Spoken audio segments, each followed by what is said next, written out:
தோடுடைய செவியன் விடையேறியோர் தூவன்மதி சூடி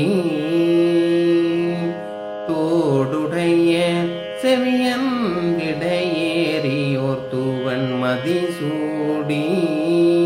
காடுடைய சுடலை பொடி பூசியன் உள்ளம் கவர்கள்வன்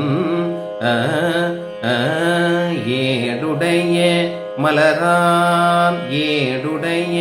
மலரான் முனை நான் பணிந்தே தருள் செய்த பீடுடைய பிரமாபுரமேவிய பெம்மான் பீடுடைய பிரமாபுரமேவிய பெம்மான் இவனன்